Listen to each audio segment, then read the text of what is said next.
இறைவா, நீயே அனைத்தும். அன்புடன் அகத்திய மாமுனிவர் வாக்கு. ஸ்ரீ மகாலட்சுமி ஆலயம், சாருட்டி, மகாராஷ்டிரா மாநிலம். நிச்சயம் செல்வாக்கு செல்வங்கள் சேரும். கேட்டதை கேட்டபடியே கொடுப்பவள். பல பல பல வழிகளிலும் தனத்தை ஈந்து தருபவள் இவள். மனம் உவந்து இவளை வழிபட்டாலே போதுமானது. பல வெற்றி கனிகளை குவிக்கலாம். சித்தன் அருள் 1121 ஏப்ரல் 16, 2022 அன்று சித்ரா பௌர்ணமி அன்று குருநாதர் அகத்திய மாமுனிவர் உரைத்த ஆலய பொதுவாக்கு. வாக்குரைத்த ஸ்தலம் ஸ்ரீ மகாலட்சுமி ஆலயம், சாருட்டி, என். எச். 8 தேசிய நெடுஞ்சாலை, தஹானு, தானே மாவட்டம், மகாராஷ்டிரா மாநிலம். ஆதி பரமனை மனதில் எண்ணி உரைக்கின்றேன் அகத்தியன்.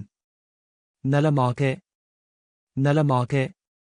எதையென்று கூற இவள்தன் அருள் பலமாகவே இருக்க இருக்க எதையென்று செப்புவது? நலமாகவே கொண்டு வந்துள்ளேன். இவற்றைப் பற்றியும் தெளிவாக தெளிவாக பல பல பல வழிகளிலும் தனத்தை ஈந்து தருபவள் இவள். அதனால் மனம் உவந்து இவளை வழிபட்டாலே போதுமானது. பல வெற்றிகனிகளை குவிக்கலாம். அவை மட்டுமில்லாமல் செல்வங்கள் தேடிவரும். இவையென்றே கூற ஒழுக்கத்திற்கு மாறாக செல்கின்றார்களே, அவர்களை இங்கே அழைத்து வர மேன்மை பெருகும் என்பது உண்மை. இவையென்றே கூற இவள்தனே மாற்றி அமைப்பாள். நிச்சயம் சொல்லிவிட்டேன். இதனையுமன்றி கூற ஓர் நாளில் சித்ரா பௌர்ணமி. இந்நாளில் நிச்சயமாய் பௌர்ணமி அன்றைய தினத்தில் இவள்தன் நிச்சயமாய் இங்கே வருவாள் அமர்ந்து. அமாவாசை திதிகளிலும் நிச்சயம் வருவாள் இங்கு. மற்றபடி இவள் தனக்கு இடம் இம்மலை மேலே என்பேன். மகாலட்சுமி மாதா மந்திர், விவிலுவேதே. இந்நாளில் வரவர செல்வாக்கு பெருகும். அவை மட்டுமில்லாமல் இன்னும் மாற்றங்கள் நிச்சயமாய் சொல்லிவிட்டேன். எவை பின் இவள்தனை மனதார எண்ணி. லக்ஷ்மி பதையே நமோ நம. இதைச் சொல்லிக் கொண்டாலே போதுமானது. இவள் தன் நிச்சயமாய் மனம் இறங்குவாள் என்பதற்கிணங்க பல வழிகளிலும் செல்வாக்கு பெற்றவர்கள் இவளை பின் தொடர்ந்துதான் நிச்சயம் ஏற்படுத்தியுள்ளாள் இவள்தன். அவர்களும் நல்ல விதமாகவே வாழ்ந்து கொண்டுதான் இருக்கின்றார்கள் அப்பனே. இதைச் சுற்றியுள்ள இன்னும் ஊர்கள் பன்மடங்கு உயர்வுகள் உண்டு மக்களுக்கு. ஏனென்றால் இவள் தன் கேட்டதை கேட்டபடியே கொடுப்பவள். ஆனாலும் மக்களுக்கு அறியாமலே பல திருத்தலங்கள் உள்ளது. அதனைமன்றே கூற வந்துவிட்டால் நிச்சயம் செல்வாக்கு செல்வங்கள் சேரும் என்பது மெய். ஆனாலும் ஒன்றை சொல்கின்றேன். வரும் ஆடி மாதத்தில் நல்முறையாக இவள்தனை வணங்கி இவள்தன் இடத்தில் சிறிதளவு வேப்பிலை வைத்து அதனைக் கூட பின் ஆடி மாதத்தில் முழுவதும் தன் இல்லத்தில் வைத்துவிட இன்னும் சிறப்புகள். தீயவை அண்டாது. இன்னும் சக்திகள் பிறக்கும். பின் அம்மனவள் பேரருள் கிடைக்கும். பேய் என்பது மனதே. மனக்குழப்பம் கொண்டவர்களும் இங்கே நல்விதமாக தங்கி வழிபட்டு வந்தாலே மனக்குறைகளும் நீங்கிவிடும்.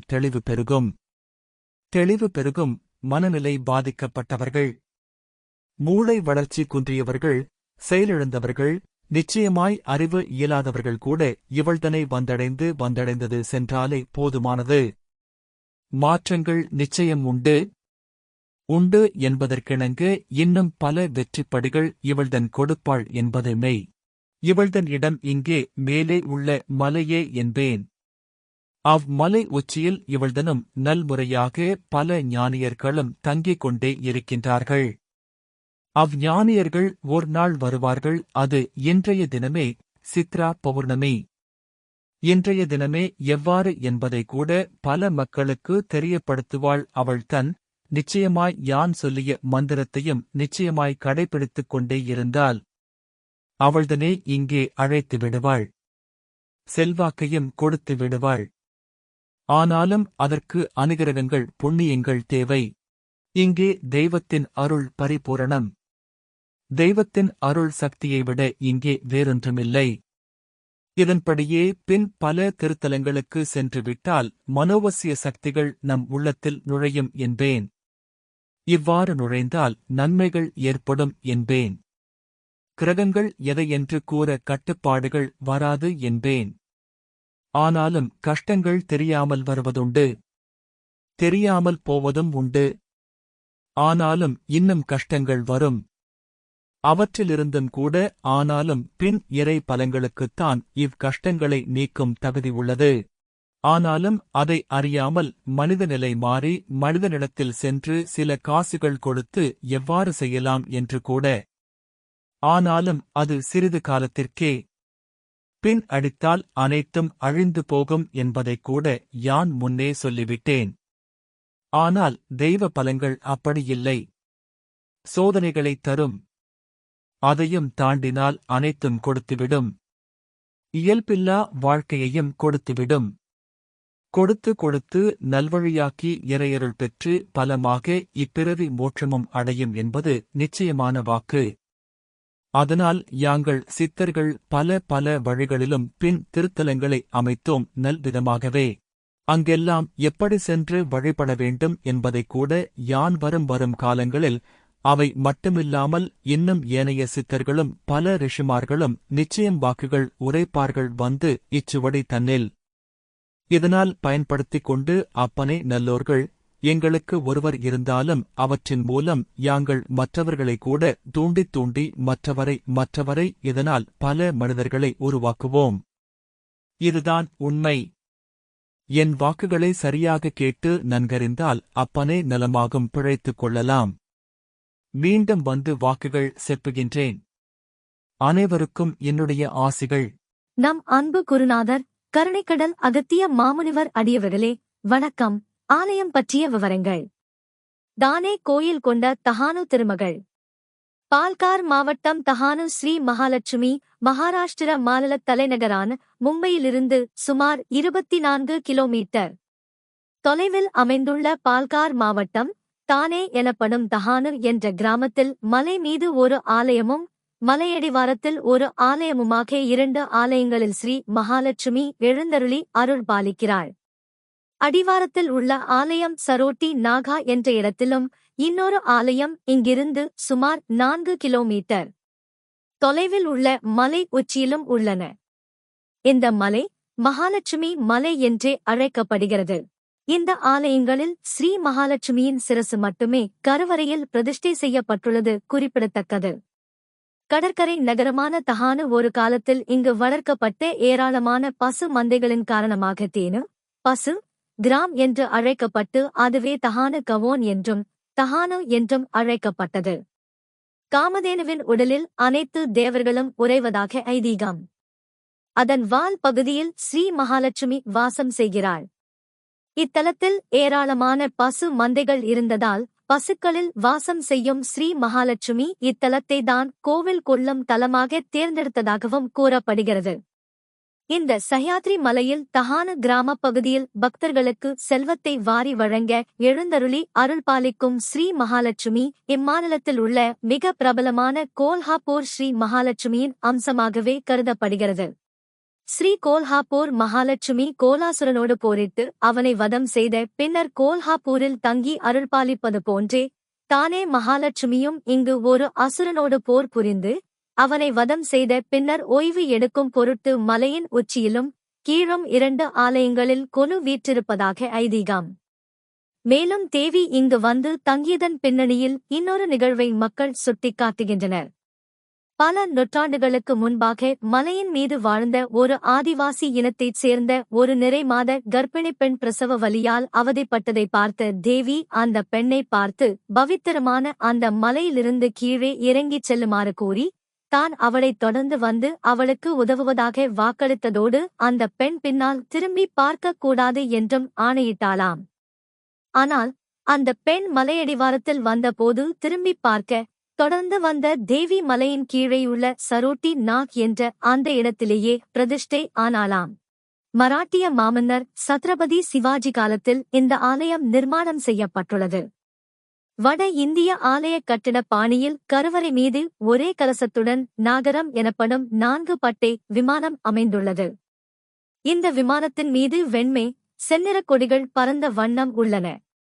கருவறையின் நடுநாயகமாக 4 தூண்களைக் கொண்ட வெள்ளி மண்டபத்தின் 2 புறங்களிலும் துவாரபாலகர்கள் காட்சியளிக்க சிந்தூர வண்ணம் பூசப்பட்ட ஸ்ரீ மகாலட்சுமியின் பெரிய முகம் மட்டும் பத்ம பீடத்தின் மீது பிரதிஷ்டை செய்யப்பட்டுள்ளது. பொதுவாக ஸ்ரீ ரேணுகா தேவி ஆலயங்களில் சிரசு மட்டும் பிரதிஷ்டை செய்யப்பட்டிருக்கும். ஆனால் இத்தலத்தில் ஸ்ரீ மகாலட்சுமியின் சிரசு மட்டும் பிரதிஷ்டை செய்யப்பட்டிருப்பது குறிப்பிடத்தக்கது. கோல்ஹாப்பூர் ஸ்ரீ மகாலட்சுமி ஆலயம் சதிதேவியின் கண்கள் விழுந்த இடமாக கருதப்பட்டு சக்தி பீடமாக வணங்கப்படுவதைப் போல இங்கும் தேவியின் பெரிய நயனங்களுக்கு மகிமை உள்ளன.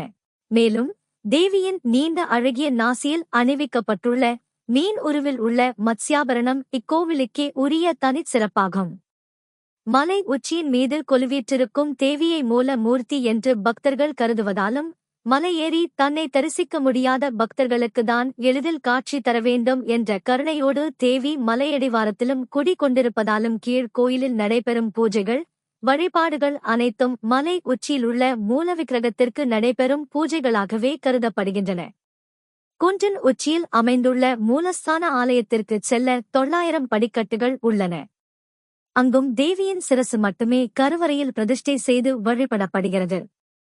சுமார் 1540 அடி உயர செங்குத்தான இந்த மலை உச்சியில் ஒரு சிறிய ஆலயத்தில் ஸ்ரீ மகாலட்சுமி தேவி எழுந்தருளியிருக்கிறாள்.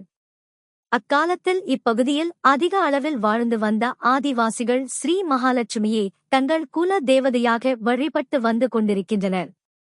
மகாலட்சுமி தேவி இப்பகுதி மக்களால் ஆதிவாசி மாயி, ஆதிவாசிகளின் தாய் என்றே பக்தியோடு வழிபாடு செய்து வருகின்றார்கள். 2 ஆலயங்களிலுமே ஆதிவாசிகளும் அந்தணர்களும் இணைந்தே ஆலய வழிபாடுகளை நடத்தி வருவது குறிப்பிடத்தக்கது. சித்ரா பௌர்ணமி நாளன்று நள்ளிரவில் மலை உச்சி மீது ஜோஹார் ஆதிவாசி வகுப்பினைச் சேர்ந்த ஒருவர் கொடியேற்றி வைப்பது வழக்கம். மும்பை அகமதாபாத் தேசிய நெடுஞ்சாலையில் மும்பையிலிருந்து 65 கிலோமீட்டர் தொலைவில் உள்ள சஹ்யாத்ரி மலைத் தொடரில் மலையுச்சியிலும் அடிவாரத்திலும் தேவிக்கு 2 ஆலயங்கள் உள்ளன. ஆலய முகவரி Sri Mahalakshmi Mandir சரோட்டி. 1. Mahalakshmi Mata Mandir Vivalvedhe. 2. Mahalakshmi temple Dahanu. NH48 Vivalvedhe post Charoti district tal Palghar Dahanu Maharashtra 401602 India. அன்புடன் அகத்திய மாமுனிவர் உரைத்த ஸ்ரீ மகாலட்சுமி மந்திரம். லக்ஷ்மி பதையே நமோ நம. லக்ஷ்மி பதையே நமோ நம. லக்ஷ்மி பதையே நமோ நம. லக்ஷ்மி பதையே நமோ நம. லக்ஷ்மி பதையே நமோ நம. லக்ஷ்மி பதையே நமோ நம. லக்ஷ்மி பதையே நமோ நம. லக்ஷ்மி பதையே நமோ நம. லக்ஷ்மி பதையே நமோ நம. ஓம் அன்னை ஸ்ரீ லோபாமுத்ரா உடனுரை தந்தை அகத்திய மாமுனிவர் திருவடிகளில் சமர்ப்பணம். சர்வம் சிவார்ப்பணம்.